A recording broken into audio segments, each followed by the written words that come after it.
what the second gentleman and others are doing within this administration. We are going to continue to focus on the steps that we're taking, that we have taken. You have the $80 million that DHS just announced today on drug prevention, and the president has taken many steps. He's made. It's amazing they can send billions of dollars to Ukraine. They spend billions of dollars doing literally everything. They spend billions. But when it comes to the record number of fentanyl deaths, 80 million, and that's all they get. Is a priority to make sure that we attack a very dangerous drugs, serious drugs in this country. But 300 overdoses a day now. We know how the fentanyl is coming into the country. It's coming right across the southern border. Exactly. The DEA administrator says so. So when is the president going to do something? So I will say that you have seen a 200% increase of fentanyl seizures, which that's means because that there's so much coming over. There's more coming over. Catching drug traffickers. 200%. Hold on, 200%.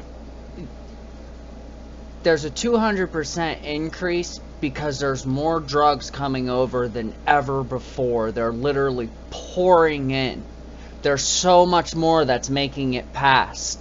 So this 200% increase in seizures, that's because there's been like 1,000% increase in what's being pushed. Because the drug traffickers know that it's easy to get stuff over the border right now. Increase, just again, Americans' life seizures. expectancies are going down at a rate not seen in a century, and part of that is being driven by drug overdoses. So what is the president going to do? And we agree. We see those same numbers as well. Okay, but what are you going to do about it? We are securing the border. The fact that we are securing record levels of funding from DHS so they can stop illicit drugs from entering into the country. The fact that it's not just drug traffickers that we're dealing with as well. We're stopping financiers. This is what's happening with this under this administration. It's not being stopped. 300 overdoses. This is being designed to target children. Drug cartels in Mexico want to kill American kids. What is this president doing about it? I hear you. I just laid out 200% of increase of drug fentanyl seizures. That is a dangerous drug that we are taking off the street. We're going to continue to focus. This is an important priority for this president. And I just want to talk about how you're saying that they're just the border, the words that are coming out of her mouth. Does she hear herself? Just stated. I just want to clear this up. Migrants who fentanyl's coming in.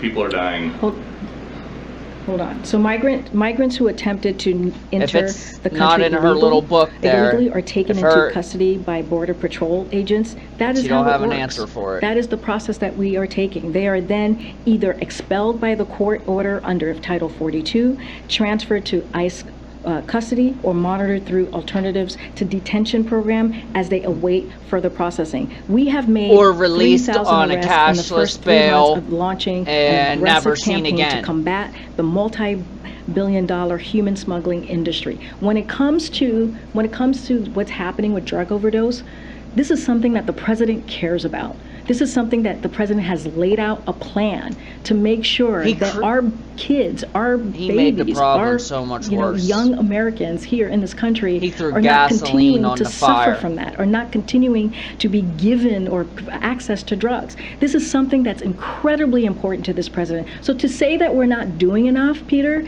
is just falsely, categorically wrong, especially on the day that we are observing what needs to be done. And we have announced, DHS has announced $80 million to prevent that. She so we're doing the work. And here's the thing, Peter, soul. if Republicans want to help us stop overdose and stop our kids getting overdose because of these dangerous drugs, because of these fentanyl that we're seeing in the streets, we're happy to work with them. But they're not. I'm moving on. I'm moving on. I'm moving on because I can't answer your hard questions.